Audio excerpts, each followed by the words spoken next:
At important moments in life, I think we all want to say the right thing. We want to impart some timeless wisdom. We want to capture some eternal truth. We want to make sure that those who hear whatever it is we say will hold on to this truth forever. This is exactly what Jesus is doing in our reading from the Gospel of John, which we just heard. He's spending his last night with his disciples before his arrest, his betrayal, and crucifixion. There's no time to waste. Jesus wants to make sure that every last word counts. His parting words. Parting words. What we say with them, these words that fill transitions in life, they say a lot about who we are, what we think is important, and what we want others to think is important too. For instance, take the final words spoken by the famed hotel magnate Conrad Hilton. You know, the guy responsible for Hilton hotels all over the world. Well, when asked if he had any parting wisdom, as he was about to leave this mortal coil, he answered with this: leave the shower curtain on the inside of the tub. Those are his last words. Sure, we can laugh about this, and at first blush, these seem like strange parting words. But think about it. The more I've thought about these words, the more profound I actually think they are. I mean, Hilton, after all, he was a hotel man. This was his life. He poured his heart and his soul into it. So keeping bathroom floors safe and dry and mold and mildew free, it's a top priority. It says a lot about who he was and what he thought was important and what he wanted others to think was important too. Or try another set of parting words. I went down a real big rabbit hole here. There's tons of great ones. Anyway, I only have a few. These are from possibly the greatest showman the world has ever known, the great P.T. Barnum and Bailey fame, the circus guy. What did he have to say? It might have been that, I don't know. What did he ask? What did he ask as he lay in bed? His last parting words as someone rushed in to see him. He asked this: how many tickets did we sell at Madison Square Garden? His last words. Or what about the parting words of Alexander the Great, that great 4th century BCE conqueror? He was still a young man and had conquered half of the known world. And there he was at the edge of his empire, dying.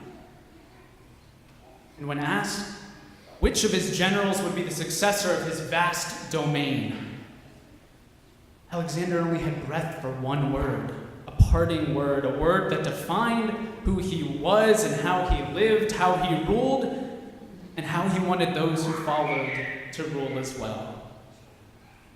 Who would succeed him? Someone asked. Could he possibly give a name? And Alexander answered with his final breath: the strongest. Parting words. They're not only found in the gospel reading for today, but they're kind of the theme for this whole weekend. This parting day when we leave our program year at St. Timothy behind and we venture out into the great unknown, which is summer break. This weekend, yesterday, we had the joy of confirming our 8th graders as they made public affirmation of their baptisms, ending their confirmation program. We gave a blessing to our high school graduates as they leave to go to college. We're welcoming some of our new members as they've been with us throughout this past year. And we'll be thanking all of our Sunday school teachers and helpers who have given so much of their time to make these last 9 months so very special. Parting words. They don't just have to happen at the end of life. The fact is that there's plenty of moments in our lives, tiny moments and big moments of endings and new beginnings. They come to us each and every day. They come after 3 years of a confirmation program as 8th graders look ahead to the rest of their lives, living out their Christian vocations. Parting words come as our graduating high school seniors look to the grand horizon of adulthood, making decisions about what type of life they want to live. They even come to our new members who will be making a new Christian home here at St. Timothy. Perhaps we could call them welcoming words, but they're words of transition. Parting, welcoming, these are important words. And they're important for all of us who are gathered here today, because each new day, each time we gather together, it's inevitable that we'll leave. Even if it just means for an hour or a day or until next Sunday morning. So what message do we take with us? What are the right words? What are the right words? Well, standing up here, I want to impart some timeless wisdom. I want to capture some eternal truth. I want to make sure that whatever you hear, you'll hold on to forever. I want to say something that'll truly make a difference. Well, here among Christian friends, I think there's only really one set of words to say. If I could only say 3 words, there are only 3 words that I would need. They're the most important words in the Christian life. If I could give the confirmands one last lesson, right? Bring them all back next week. If I could tell the new members what we strive to do here at St. Timothy, if I could give everyone a blessing to go on their way for the summer and all those adventures, if I could tell our graduates what to do at college, if I could be so bold. 3 words from Jesus. Love one another. You see, on the night in which our Savior was betrayed, he knew time was running out. Jesus had only spent 3 short years in his public ministry. Only 3. And the end had come for Jesus. No time for words. He had to be concise. And so there with his friends, Jesus spoke his new commandment. His greatest commandment. Love one another. The parting words of Jesus. This is what he says. He says, I give you a new commandment, that you love one another. Just as I have loved you, you also should love one another. By this, everyone will know that you are my disciples. You have love for one another. You see, our lives are ultimately not about what side of the tub we put the shower curtain. Our lives are not about how much money we make from ticket revenue. Our lives are not even about how strong we are. None of these could ever be our final measure. Our most important measure is how much we love.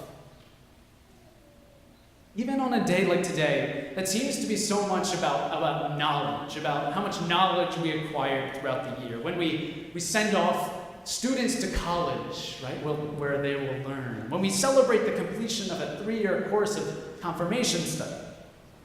As we recognize Sunday school teachers. But we are not merely a church in the pursuit of what we know about God.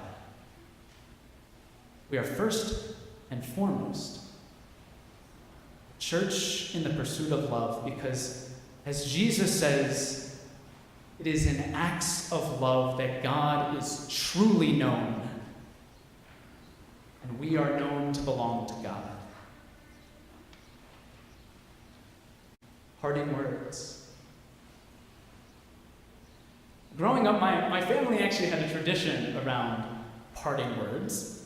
Every morning before my brother and I left for school, every morning after breakfast, we would put on our jackets and our backpacks, and before we'd head out the door, without fail, every single day, we could not leave the steps of our house without hearing these parting words from Mom. And I know what you think they are. I love you.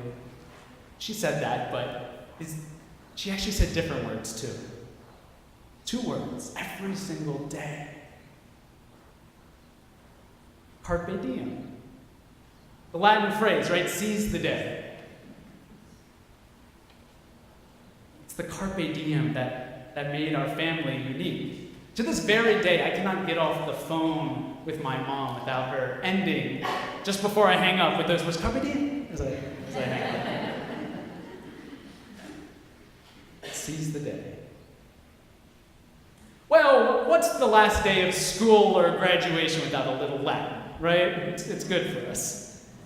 And so I want to send you off with my version of my mom's parting words. A piece of timeless wisdom. An eternal truth. Something to hold on to and never let go of this day or all your days to come. It's what Jesus is calling us to do as he departs. Carpe amore. Seize love. Amen.